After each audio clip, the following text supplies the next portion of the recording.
या ठिकाणी आपण आलेलो आहोत आपल्या सिंधुदुर्ग जिल्हा आणि त्यातील कुडाळ तालुका आणि कुडाळ तालुक्यातील आंबेरी हे गाव आणि त्यातील आजचा जो वार्षिक जत्रोत्सव आहे श्रीदेवी भावई मंदिर आंबेरी या ठिकाणी आपण आलेलो आहोत आणि यातील जे विश्वस्त आहेत त्यांच्याशी आपण चर्चा करतो आहे नेमकी कशा रीतीने हा वार्षिक जत्रोत्सव चालतो आहे किंवा वर्षभरामध्ये कोणकोणते या ठिकाणी कार्यक्रम असतात, कशा रीतीने या गावातील ग्रामस्थांचा लोकांचा किंवा इतर पाहुणेवर्ग नातेवाईक किंवा इतर गावातील जे ग्रामस्थ आहेत त्यांच्या कशा रीतीने या ठिकाणी हातभार असतो, कशा रीतीने सहकार्य केलं जातं हे आपण त्यांच्याकडून जाणून घेतो आहे। सुरुवातीला आपण चर्चा करतो आहे, हे विश्वस्त आहेत, नाव तुमचं? संदीप माडकर। या ठिकाणी जे वार्षिक जत्रोत्सव चालू आहे साधारणतः कशा रीतीने आजचा उत्सव सकाळपासून चालू आहे, कशा रीतीने ग्रामस्थांनी सहकार्य केलं आहे, काय सांगाल आजच्या उत्सवाविषयी?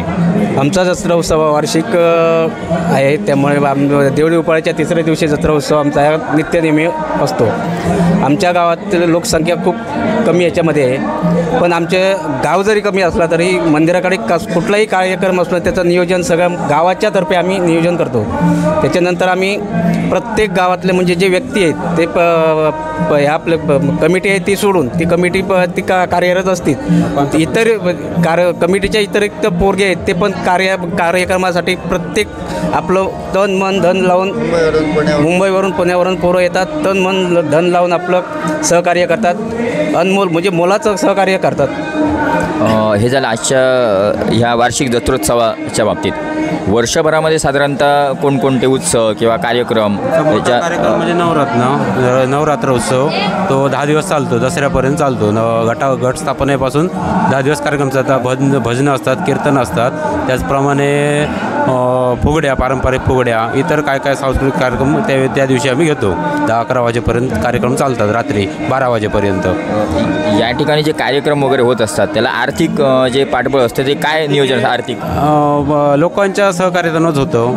आपला काय गाव मोठा असं हे नाही, श्रीमंत नाही, पण ते आहेत ना ते मोलमजुरी करून देणारे पण ते या कार्यक्रमांना सगळ्या राबतात, भरपूर अतोनात ते प्रयत्न करतात। कुठलं कार्यक्रम ते समजा करायचं असेल त्याचं नियोजन अगोदर करतात, 2-4 दिवस 5-5 दिवस अगोदर नियोजन करतात त्याचं आणि भरपूर मेहनत करतात लोक। त्याचप्रमाणे आमचे महिला वर्ग आहेत ना त्यांचं अति आम्हाला सहकार्य असतं कायम आणि त्यांचा आम्हाला जास्त सपोर्ट असतो। साधारणतः मंदिराच्या आजूबाजूचा जो परिसर आहे किती? 5 एकर 26 गुंठे आहे। 20 गुंठे आहे। त्याच्यात यात साधारणतः उत्पन्न म्हणून मंदिर देवस्थानी उत्पन्न केलेलं आहे सगळं, त्याच्यामध्ये वैयक्तिक कोणाचा काही विषय नाही।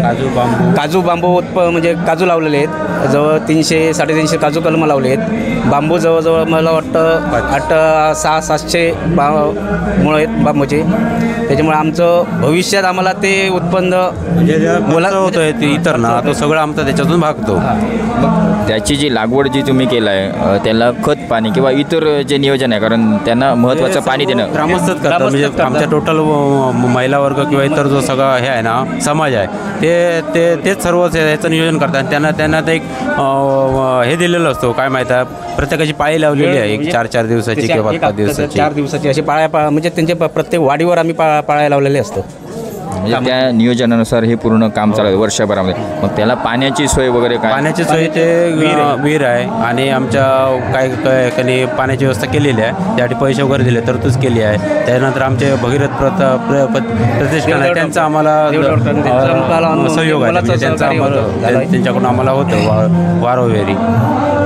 साधारणतः हे तुमचं इतर जे ग्रामस्थांच्या माध्यमातून ज्यावेळी विशिष्ट कार्यक्रम असतात, जत्रोत्सव म्हणा, नवरात्र म्हणा किंवा अन्य जे काय वार्षिक कार्यक्रम असतात, त्यावेळी ग्रामस्थांचा कसा प्रतिसाद असतो? ग्रामस्थांचा प्रतिसाद म्हणजे कुठलाही कार्यक्रम मंदिराकडे असून जत्रा म्हणा आमच्याकडे, त्याच्यानंतर आमच्या पोळाचा वाढदिवस साजरा होतो, त्याच्यानंतर होळी साजरा होतो, त्याच्यानंतर आमचं परत त्रिवार्षिक गोंधळ असतो, म्हणजे नवरात्राचा कार्यक्रम तर सर्वात मोठा असतो, 9 दिवसाचा कार्यक्रम असतो. लोक कुठल्याही व्यक्तीला, गावातल्या व्यक्तीला सांगावं लागत नाही तर मंदिराकडे आल्यानंतर तू हे कर किंवा काम ते कर म्हणून. 10 तारीखच्या आम्ही दर महिन्याच्या 10 तारीखला दुपारी 2 वाजता मीटिंग दर महिन्याच्या 10 तारीखला आमची मंदिरामध्ये बसते. त्याला कोणाला ताकीद द्यावी लागत नाही किंवा कोणाला काही सांगावं लागत नाही. तेच करतात. त्या मीटिंगमध्ये आम्ही नियोजन करतो. पुढचा कार्यक्रम कुठला असेल त्या कार्यक्रमाचं नियोजन त्या 10 तारीखमध्ये करतो आणि त्या पद्धतीत लोक सर्व कार्यक्रमादिवशी किंवा कार्यक्रमाच्या आदल्या दिवशी येऊन इथं सहकार्य करतात. साधारणतः म्हणजे आजचाच मी मगाशी चौकशी केली त्यावेळी असं कळलं की आज जत्रोत्सवाला दुकानं वगैरे आली आहेत, साधारणतः 150-200 लोक आलीत. मग त्यांच्यासाठी विशेष जेवण किंवा चहा नाश्ता अशी सोय करण्यात आली. काय ते नियोजन आहे त्याबद्दल काय सांगा?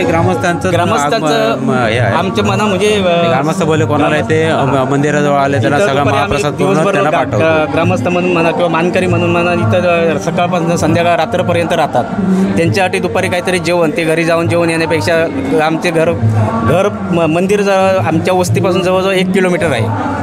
ते घरी जाऊन जेवून येणार होते. त्याच्यासाठी आम्ही जेवणाची सोय आमच्या ग्रामस्थांसाठी पण केलेली आहे. त्या व्यतिरिक्त जे दुकानदार आहेत, बाहेरचे लोक आहेत, ते पण जेवून महाप्रसाद म्हणून घेतात. उपाशी आम्ही कोणाला ठेवत नाही. साधारणतः मी मगापासून बघतोय, म्हणजे मीच आल्यानंतर माझंसुद्धा या ठिकाणी आदरातिथ्य करण्यात आलं, चहा लाडू वगैरे. कारण जत्रोत्सवाला गेल्यानंतर इकडे मंदिराच्या गाभाऱ्यापर्यंत अशी सोय नसते. मग हे कसं काय साध्य करतो? दरवर्षीप्रमाणे आम्ही ते चहा लाडू किंवा आलेले पाहुणे मंडळी आहेत ना, त्यांना आम्ही म्हणजे सर्व ग्रामस्थांच्या वतीने करण्यात येतात. तो सुद्धा या ठिकाणी प्रयत्न असतो.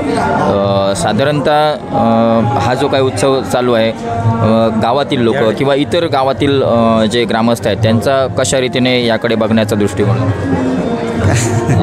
काय सांगाल त्याचे? म्हणजे इतर जे गावातील लोक वगैरे येतात त्यांचा कशा रीतीने तुमच्याची स्नेह संबंध किंवा काय असतो, काय सांगाल त्याच्या? इकडं कार्यक्रमानिमित्त लोक येतात. ते आता तुम्ही बोलल्याप्रमाणे इथं चहा नाश्त्याचा आम्ही कार्यक्रम ठेवतो. ते जे गावातले शेजारी आमचे दुसरे गाव आहेत त्याला आम्ही शिमदाडे म्हणतो, त्यांची उपस्थिती असते.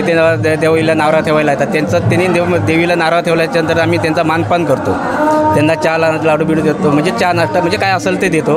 त्याच्यानंतर त्यांच्या हातात आम्ही मानाप्रमाणे त्यांच्या हातात एक अमृताचं फळ देतो, म्हणजे नारळ देतो. त्याच्यानंतर लोकांचा आदर सत्कार हा चांगल्या पद्धतीने इथं होतो. आमच्याकडून कोणी आमचं प्रत्येक गावाचं मानकऱ्यांचं असं नाही म्हणणं, गावातल्या पूर्ण लोकांचं म्हणणं आहे की बाहेरून आलेला व्यक्ती कोणीही नाराज होऊन जायला नाही पाहिजे इथं. त्यासाठी आम्ही सगळं अहोरात्र म्हणजे मेहनत करून एक म्हणजे आपुलकीने सगळं कार्यक्रम करतो. तसेच आमच्या गावकर मंडळी आहेत सगळी ना, ते एकदम चांगली आहेत. त्यांचं नियोजन कायमच चांगलं असतं. ह्याच्यामध्ये काही विषय नाही की बा त्याला म्हणजे त्याला देऊ नको किंवा हे करू नको, हे ते मानकरी कुठलंही कधी हे करत नाही. सर्व त्या मुलांवर म्हणजे जे पोरं कार्यक्रम म्हणजे हे करत असतात त्यांच्यावर सोपवलेलं आहे. हे सगळं गावातील सगळे ग्रामस्थ किंवा मानकरी एकत्रित होऊन हे अशा स्वरूपाचं काम करत असतात. म्हणजे एक आगळ्या स्वरूपाचं या ठिकाणी मंदिराच्या ठिकाणी आयोजन नियोजन आपल्याला बघायला मिळतं. ही आपली खरी कोकणी संस्कृती आहे. सर्वांना एकत्र घेऊन काम करत जाणं आणि आपल्या गावाचा विकास नव्हे तर तालुक्याचा, जिल्ह्याचा, राष्ट्राचा विकास होण्यासाठी महत्त्व ठरू शकतं. कारण आपली हिंदू संस्कृती आहे ती इकडूनच खरी ग्रामदेवतेकडून सुरुवात होत असते आणि ते कुठेतरी जपण्याचं काम या ठिकाणी मानकरी ग्रामस्थ खूप छानरीत्या करत असतात. तुम्हाला हे जे काही उत्सव आहे, वार्षिक उत्सव आहेत, त्यांच्यासाठी माझा सिंधुदुर्ग मीनाथ वारंग यूट्यूब चॅनलकडून खूप खूप शुभेच्छा. हो, शुभेच्छा, धन्यवाद.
हिरव्या दुर्वा रक्त